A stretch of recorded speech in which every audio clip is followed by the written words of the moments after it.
I'm Jon Endonino. I'm an assistant professor of anthropology at Eastern Kentucky University. And today I'll be reading you a selection from Clarence Moore's East Florida expeditions. The University of Alabama Press re-released these in the early 2000s, actually 1999, but close enough.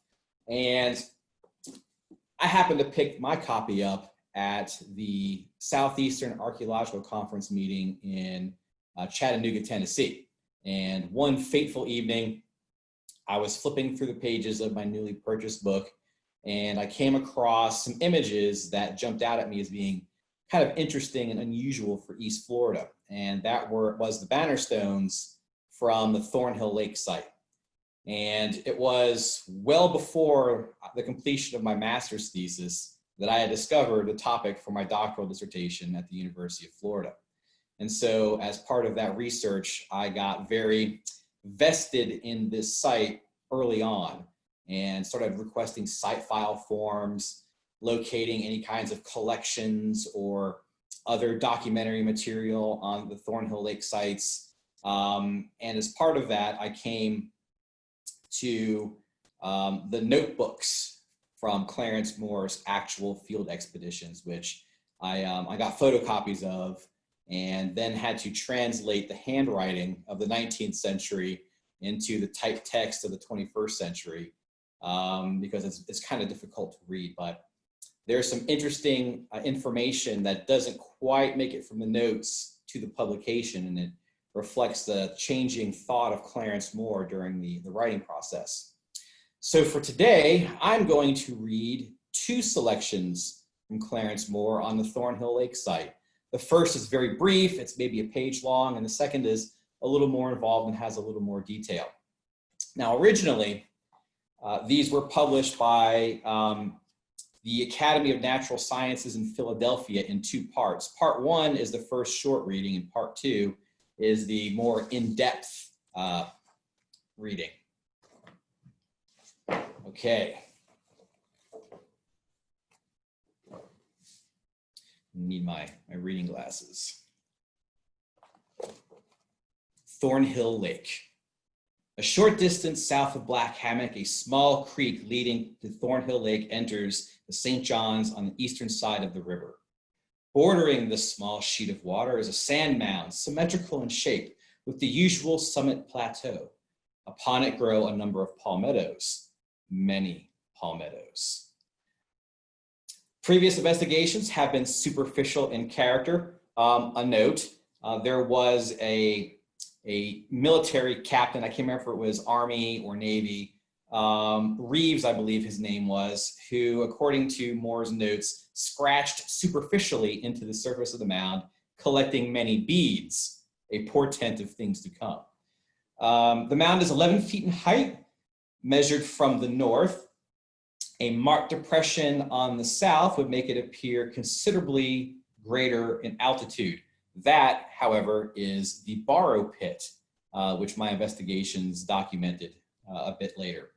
On the north side, 30 feet from the margin of the base, a trench 28 feet long from 8 to 10 feet wide was dug. At the center of the mound, the excavation attained a depth of 10 feet, where lay a base of shell, the surface of the shell heap on which the mound was built. The southwestern corner of the trench seemed to be at the apex of the mound, and at the point, the stratification was as follows.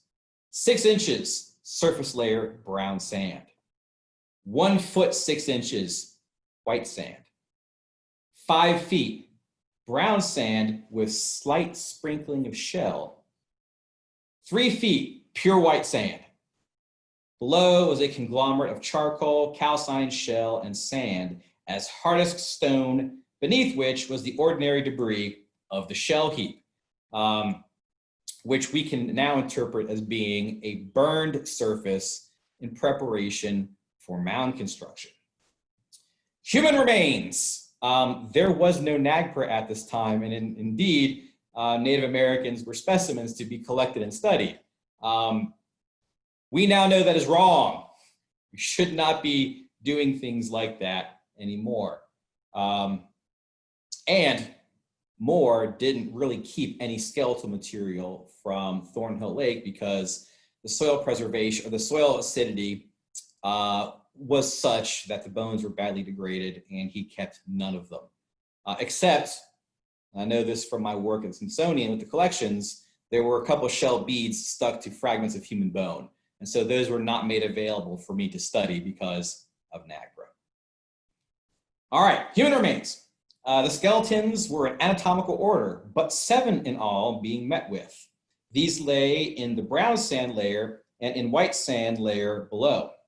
Several skeletons lay upon their backs with hands crossed upon the abdomen.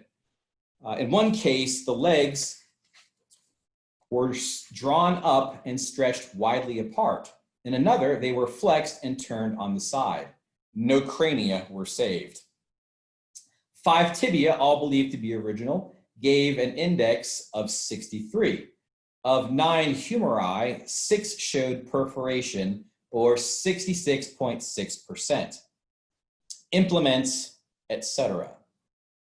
With the skeletons of a woman 5.5 feet below the surface were fragments of bone of edible animals, 1 flint flake, and a number of shell beads near the cranium.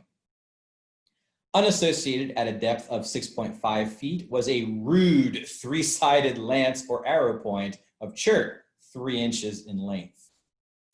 4 feet below the surface, far removed from other human remains, was the lower third of a human humerus, much charred by fire. During the entire investigation, no pottery, fragmentary or otherwise, was met with. And this is why Thornhill Lake is important. No pottery in mounds.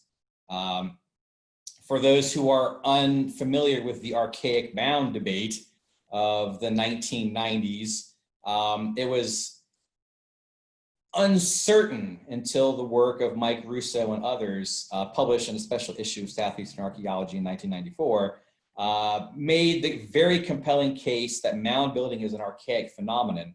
And Thornhill Lake figures among the examples from Florida because there's no pottery in the mounds, but also there are banner stones, which we'll get to later. Okay, so charred by fire. Oh, here we go. 50 yards north of the large burial mound, which they've been working in, we call that Mound A, was a smaller one, 8 feet 10 inches in height, with a circumference of 295 feet. The mound is composed of brown sand with a sprinkling of shell, and like its neighbor, is built upon a shell deposit. We hope to give full details of these mounds in the second part of this report. And so ends part 1.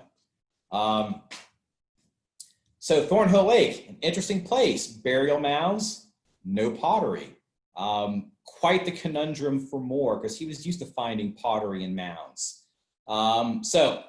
His investigations documented in the first part, exploratory, kind of superficial, but he does return in December 26, 27, 28, and 29 of 1892 to investigate further.